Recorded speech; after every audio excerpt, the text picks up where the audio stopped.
Assalamualaikum warahmatullahi wabarakatuh. Hai, pertama nama saya Agus dari kelas 11 IPA 3. Nama saya Sakina Azara. Nama saya Koirun Salfitri. Nama saya Mayan Paurni. Nama saya Elzi Alfisyarani. Kita ada di Museum Multatuli. Kalian pasti pengen tahu kan apa aja yang ada di dalam Museum Multatuli? pengen. Yuk kita lihat. Ayo. Jadi untuk masuk ke Museum Multatuli kita bayar tiket. Harganya 1.000. Oke guys, sekarang kita mau masuk ke museumnya.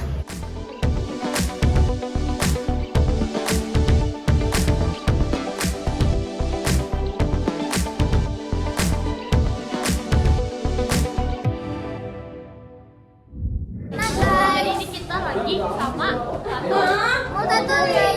Edward Royce Dekker.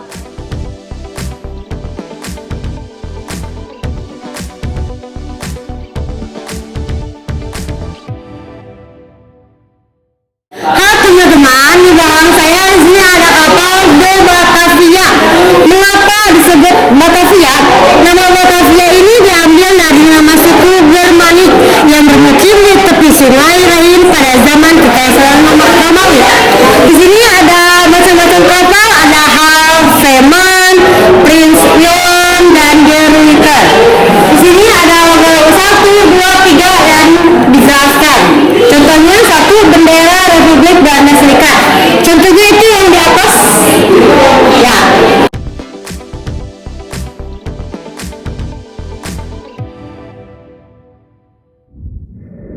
Hai, jadi di belakang saya ini ada contoh dari beberapa rempah-rempah. Jadi orang Belanda ini datang ke sini untuk mencari rempah-rempah seperti ini contohnya. Yang pertama ada pala, yang kedua ada lada, yang ketiga ada cengkeh, dan terakhir ada kayu manis.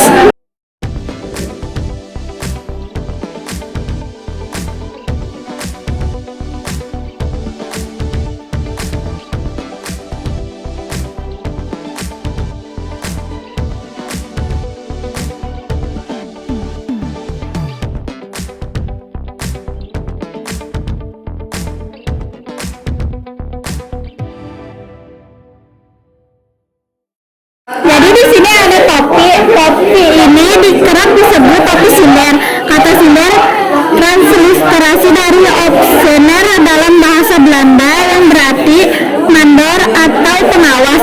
Topi ini biasanya digunakan oleh pengawas perkebunan masa kolonial, khususnya di perkebunan tebu. Sini juga ada ude, ikat kepala yang biasanya digunakan rakyat di Lebak menggunakan kain lemar berwarna biru hitam. Ikat kepala dari kain berwarna putih biasanya digunakan oleh warga Baduy dalam yang masih teguh mempertahankan adat dan tradisinya. Kedua ikat kepala ini umumnya dikenakan oleh rakyat pedalaman Lebak.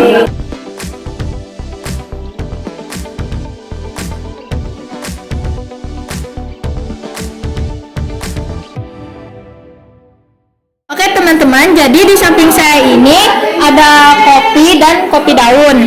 Nah, kopi ini adalah replika alat perebus kopi yang digunakan sejak abad 19. Ini ada alatnya. Kemudian ada kopi daunnya juga. Kopi daun pada masa tanam paksa rakyat tidak bisa diizinkan mengonsumsi kopi ini. Biji kopi wajib disetorkan kepada kepala desa dan kemudian disetorkan kepada bupati dan selanjutnya disetor kepada VOC. Di Sumatera Barat, daun kopi diseduh sebagai minuman. Dalam roman Max Havelaar Multatuli menyebutkan tentang adanya kebiasaan ini dalam perbincangan yang melibatkan Verburg dengan Letnan Duclari atau Komandan Garnison di Rangkas Bitung.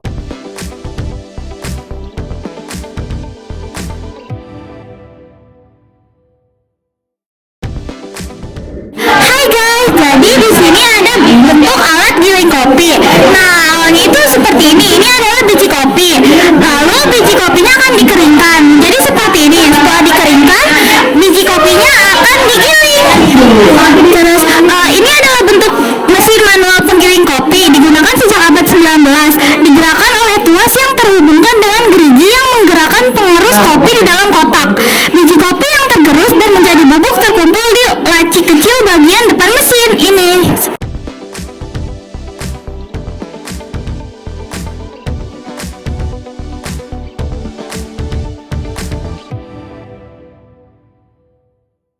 Jadi di belakang saya ini ada contoh dari buku ciptaan Max Havelaar. Yang pertama ini ada judulnya Dix van der Meulen, Multatuli Leven en de van Edward de Westdekker.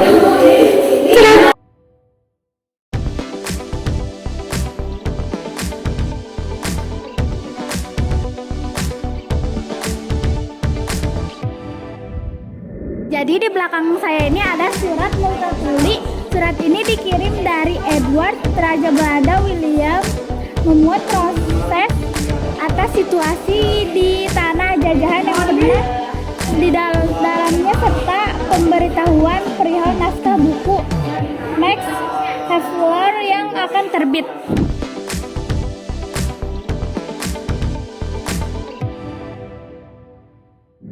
Di belakang saya ini ada Raja Willem III. Jadi Willem III terlahir dengan nama Willem Alexander Paul Frederick Lodewijk van Oranje-Nassau. Lahir di Brussels, Belgia pada 17 Februari 1817. Bertahta di Belanda sejak 1849 sampai wafat pada 1890. Ini dia King Willem. Tahun mulai pada tahun 1828 terbentuknya Kabupaten Lebak. Di sini pada tahun 1830 LTA Kartanegara atas jasanya menangkap dan mengadamkan pemberontakan Nyai Gamparan yang melawan pemerintahan kolonial Belanda. Di sini ada fotonya. Lalu pada tahun 1834 Lebak pada abad 19. Di sini ada peta dari tahun 1834. Lanjut, panorama Lebak 3 zaman. Di sini ada sketsa pemandangan Lebak. Besar kemungkinan mereka situasi pada abad 19. Ya, alun-alun. Lanjut, pada tahun 1856 pidato perdana Edward de Westdekker. Ini fotonya. Ini ada rumah asisten residen Lebak.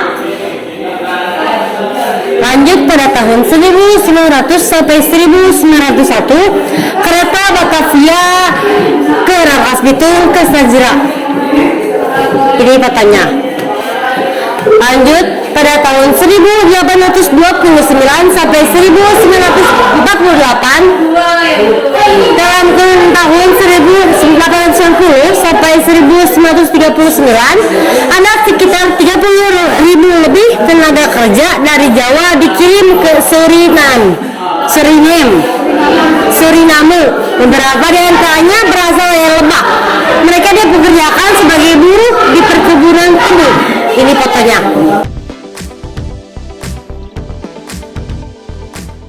Jadi tadi lanjutan dari 1829 sampai 1948, kita lanjut ke 1936. Di sini ada mendulang emas di Cikotok. Nah, ini fotonya ini terletak di Cikotok ya guys. Lalu di sini ada pers lokal. Ini adalah penghargaan Banten mingguan terbitan Rangkas Bitung. Pemimpin redaksi RS Prihatin. Terbit dalam 2 bahasa, Belanda dan Indonesia. Dicetak perdana pada tahun 1923. Lalu di sini ada pabrik minyak Maxoli di Rangkas Bitung. Nah, ini dia fotonya pabrik-pabriknya. Lalu pada tahun 1942 itu Jepang datang pada 1 Maret 1942. Lalu di 1945 itu tahun Indonesia merdeka.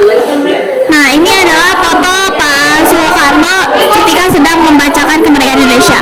Nah, ini adalah revolusi sosial. Ini, oke. Terus di sini pada tahun 1947 ini adalah agresi Belanda. Jadi setelah kemerdekaan Indonesia pada tanggal 17 Agustus 1945, sejumlah sumber produksi penting menjadi milik Republik Indonesia. Nah, pokoknya ini foto-fotonya ya guys. Lalu di sini adalah kisah Bupati Hardi Winangun.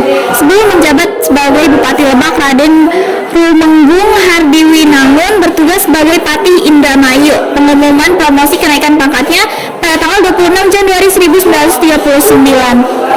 Nah, ini adalah foto ketika Bupati Hardi Winangun.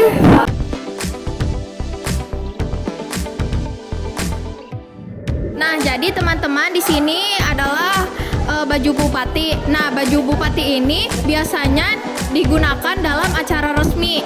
Bentuk dan modelnya ini mengikuti yang pernah digunakan oleh Raden Arya Adipati Kartanegara, yaitu merupakan Bupati Lebak yang pernah memerintah sejak tahun 1830 sampai 1863.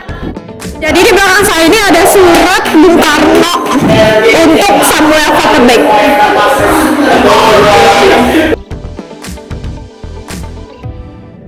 Di belakang saya di sini ada peta tanam paksa di Pulau Jawa. Selanjutnya di sini ada pelana kuda zaman dulu, guys. Dan ini orang-orangnya. Ada gubernur jenderal, ke bupatinya, ke pati.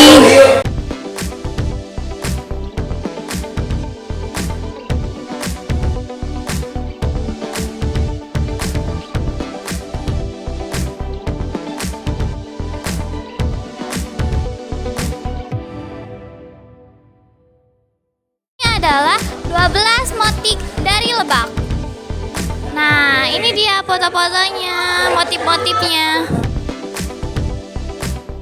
Jadi, di sini tuh terdiri dari Serentaun motif, Sawarna motif, Gula Sakojor motif, Paresa Pocong motif, Kahuripan Baduy motif, Leuwi Sijimat motif, Tangkas Bitung motif, Caruluk Saruntuy motif, Lebak Bertauhid motif, Angklung Buhun motif, Kalimaya motif, dan yang terakhir ada Sedulur motif. Nah, jadi di belakang saya ini ada tokoh-tokoh penting ya di Indonesia. Yang pertama itu ada Rendra. Nah, Rendra itu lahirnya di Solo tanggal 7 November 1935. Ia merupakan sastrawan sejak muda yang telah menulis puisi, skenario, dan banyak lainnya. Nah, kemudian selanjutnya ada Maria Ulfa. Maria Ulfa ini lahir di Serang pada tanggal 18 Agustus 1911, yaitu merupakan sarjana hukum perempuan pertama asal Indonesia yang lulus dari Universitas Leiden, Belanda. Kemudian selanjutnya ada Miss Bagio Sabiran, lahir di Rangkas Bitung pada 11 September 1933. Dia merupakan sutradara film, penulis skenario, sastrawan, pelopor dokumentasi film Indonesia, dan lain sebagainya. Kemudian selanjutnya ada Tan Malaka. Tan Malaka ini lahir di Nagari Pandam, Gandang, Suliki, 50 Kota, Sumatera Barat, tanggal 2 Juni 1897. Ia merupakan salah satu ketua PKI di Semarang yang kemudian mendirikan sekolah bagi anak-anak buruh Sarekat Islam di Semarang. Selanjutnya ada Eugenia van Beers, yaitu lahir di Rangkas Bitung, Lebak pada tanggal 21 September 1914. Ia merupakan anak dari pasangan Frans van Beers and Eugenia Regalo Maficcioli del Castelletto, memiliki darah campuran Italia, Belanda, Jawa.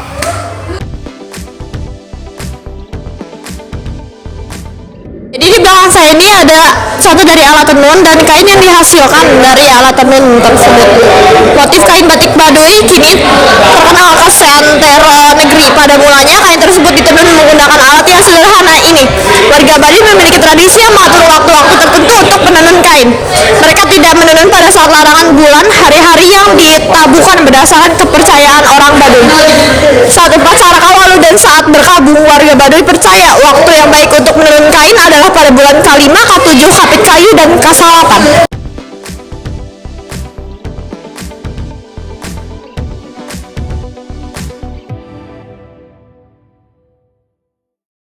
ada sejarah peninggalan koin.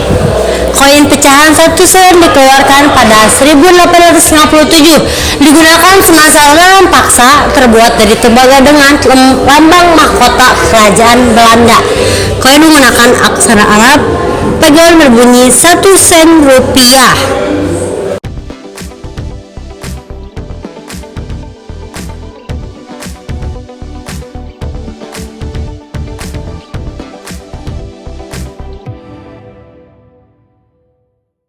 Pemberontakan Haji Yahya pada tahun 1854. Ini pokoknya.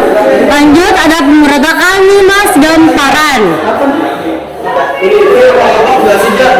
Di sini fotonya artinya pemberontakan petani Banten pada tahun 1888. Ini berdirinya Syarikat Islam pada 1912. Berdirinya Budi Utomo pada 1908. Sini berdirinya Indis Party. Lanjut, Kongres Nasional Syarikat Islam 1916. Penahanan para pemimpin Gerakan Kemerdekaan Indonesia. Peristiwa pemberontakan 1926. Kedatangan Jepang dan runtuhnya Hindia Belanda.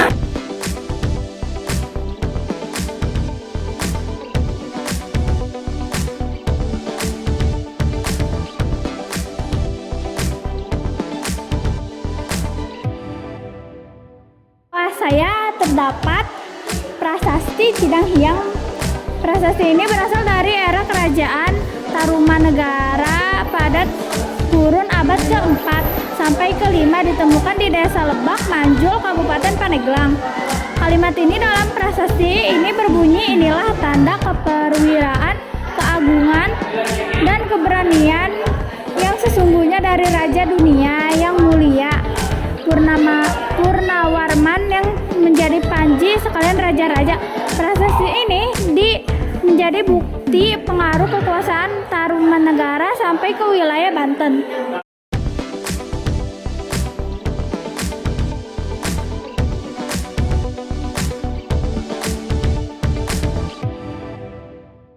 Di sini ada replika uang 25 pada tahun 1947. Bisa dilihat Seri Orida Banten, Pemerintahan Republik Indonesia. Bagian depan merah atau Masjid Banten Lama dan Gapura Keraton Banten, nilai angka 25. Bagian belakang merah atau nilai angka 25, motif daun-daunan dan teks undang-undang percetakan Serang maksudnya.